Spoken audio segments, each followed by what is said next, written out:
बच्चों एक और क्वेश्चन लेते हैं हम लोग। ये एक्सरसाइज 1.3 का क्वेश्चन नंबर 7 है। दिया है f of x equal to 4x plus 3 द्वारा प्रदत्त फलन f such that r tends to r पर विचार कीजिए। सिद्ध कीजिए कि f व्युत्क्रमणीय है तथा f का प्रतिलोम ज्ञात कीजिए। तो f व्युत्क्रमणीय प्रूफ करना है पहले, तो f व्युत्क्रमणीय के लिए हमको एकाएकी सिद्ध करना पड़ेगा और f को आच्छादक सिद्ध करना पड़ेगा। तो बच्चों सबसे पहले हम ये दो चीज़ दिया है,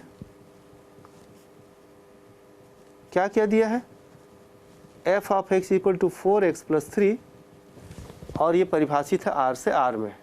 ठीक है बच्चों, अब f एकाएकी की जांच करना है। इसके लिए हम क्या करते हैं, प्रांत के दो अवयव लेते हैं बच्चों। तो प्रांत रियल नंबर है, दो रियल नंबर लेते हैं भिन्न भिन्न, x1 और x2 belongs to r।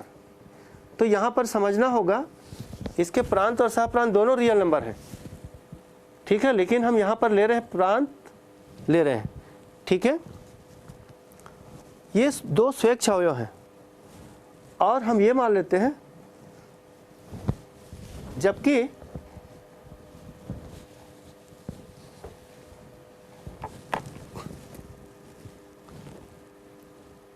f of x1 is equal to f of, ये मान लेते हैं। ठीक है बच्चों, ये लिख देते हैं यहाँ पर। इन दोनों प्रांत के दोनों भिन्न भिन्न अवयव के लिए हम ये मान लेते हैं कि इसका प्रतिबिंब बराबर है।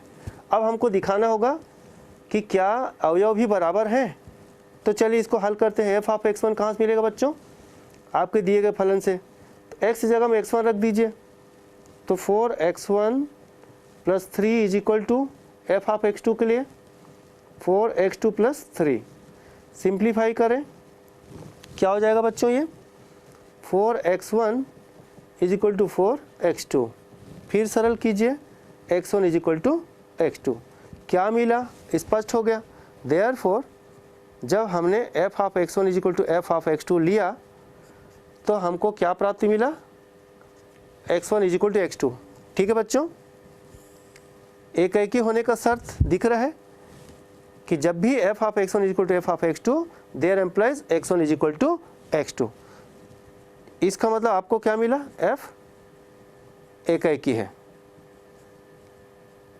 ठीक है बच्चों, अब हम आच्छादक दूसरा हम लेते हैं, f के आच्छादक गुणों की जांच करते हैं। ठीक है बच्चों, इसके लिए हम क्या करते हैं, सहप्रांत का अवयव लेते हैं।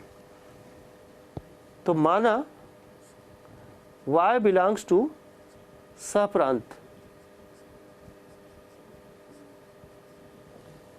ठीक है, एक स्वेच्छ अवयव,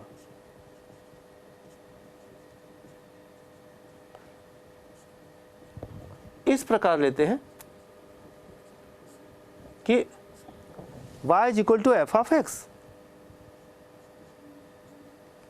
ठीक है बच्चों, तो y is equal to f of x, f of x हमारा है 4x प्लस 3।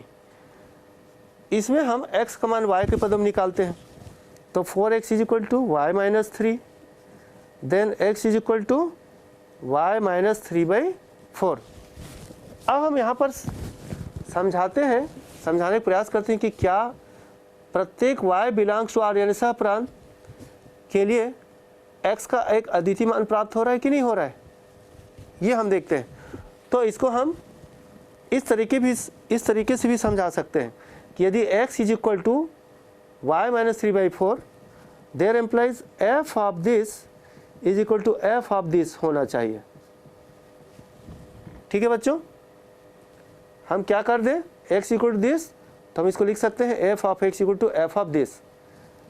अब हम f ऑफ दिस कैसा परिभाषित आपको समझना है। f ऑफ दिस, ये f ऑफ दिस देखो, f of this is equal to 4 into this. तो f ऑफ दिस को आप लिख सकते हो 4 इंटू दिस प्लस 3। इसको हल कर दीजिए, f of x equal to ये 4 कैंसिल हो गया, तो ब्रैकेट में y माइनस 3 बचा और प्लस 3। फिर सिंप्लीफाई कर दिया, 3 माइनस 3 0 हो गया y। अब क्या पता चला बच्चों, यहाँ पर हम कथन समझा सकते हैं। क्या समझा सकते हैं यहाँ पर, अर्थात प्रत्येक y बिलोंग्स टू सहप्रांत के संगत x बिलोंग्स टू प्रांत का अस्तित्व है, और इस प्रकार है कि f of x equal to y। ठीक है बच्चों,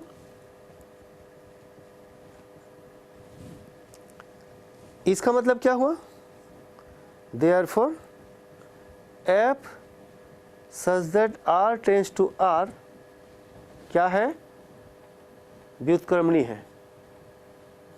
और बच्चों यदि ये व्युत्क्रमणीय है तो f inverse such that r tends to r परिभाषित है, यानी ये दोनों इंटरचेंज हो गए ना, f इनवर्स में प्रांत सहप्रांत आपस में अदला बदली। अब इन्होंने पूछा है कि f इनवर्स भी ज्ञात कीजिए, तो बच्चों हम इसका इनवर्स यहीं से निकाल लेते हैं, आगे और कुछ सरल करने की जरूरत नहीं है। आपको जो मिला है, क्या मिला है, देखो ये जो मिला है इसका नाम 1 दे दीजिए और लिख दीजिए, मैं यहाँ लिख देता हूँ इसको।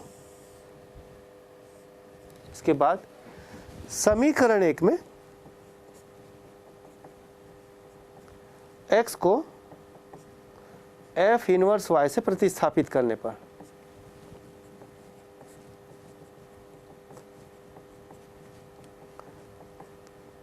तो क्या हो जाएगा बच्चों, f इनवर्स ऑफ y, बस x को आपको f इनवर्स y से प्रतिस्थापित कर देना है, तो ये हो गया, क्या हो गया बच्चों, y माइनस 3/4।